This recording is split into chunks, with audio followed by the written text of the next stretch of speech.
அல்லாஹ்வுடைய தூதர் சொன்னார்கள், நாளை மறுமையில் முதலாவது விசாரிக்கப்படக்கூடியவர்கள் இந்த 3 பேர். யார் அவர்கள்? முதலாம் அவர் ஷஹீத், அல்லாஹ்வுடைய பாதையில் மரணித்தவர். இரண்டாவது ஒருவர் காரி, குர்ஆனை அழகாக ஓதக்கூடியவர். மூன்றாவது ஆலிம், மார்க்கத்தை கற்று பேசக்கூடிய மனிதர். இந்த துறையிலும் இன்று பிரபலியம் தேவைப்படுகிறது.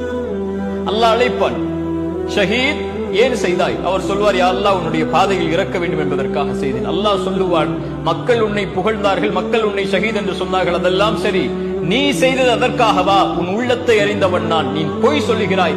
உன்னை மக்கள் ஷஹீத் என்று போற்ற வேண்டும் என்பதற்காகத்தான் செய்தேன்.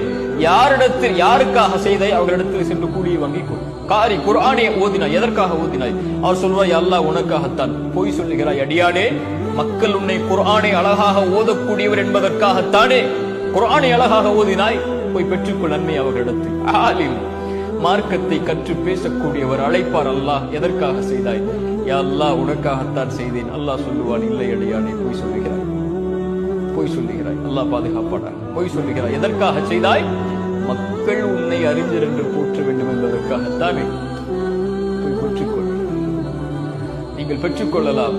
நீங்கள் மார்க்கத்தை சொல்லக்கூடிய மனிதராக இருந்தால், மார்க்கத்தை எடுத்து வைக்கக்கூடிய நபராக இருந்தால், உங்கள் Facebookல் எத்தனை பேர் இதை கமெண்ட் செய்திருக்கிறார்கள், எத்தனை பேர் இதை லைக் செய்திருக்கிறார்கள், எத்தனை பேர் ஃபாலோ செய்திருக்கிறார்கள், மக்கள் இதை ஏற்றுக்கொண்டார்களா, மக்கள் இதை பார்க்கிறார்களா, நான் பிரபலியமாகி விட்டேனா, மக்கள் மத்தியில் எனக்கு அங்கீகாரம் இருக்கிறதா, மக்கள் என்னை மதிக்கிறார்களா, மக்கள் என்னை அறிஞர் என்று போற்றுகிறார்களா, மக்கள் என்னை காரி என்று போற்றுகிறார்களா, மக்கள் என்னை சிறந்தவர் என்று போற்றுகிறார்களா என்று நீங்கள் பிரபலியத்தை மக்களிடத்திலே தேடிக் கொண்டிருந்தால், மறுமையில் அல்லாஹ் அழைத்து சொல்வார், யார் உங்களுக்கு லைக் செய்தார்களோ, யார் உங்களுக்கு கமெண்ட் செய்தார்களோ, யார் உங்களுடைய வீடியோக்களை ஷேர் செய்தார்களோ, அதைத்தானே எதிர்பார்த்தாய்.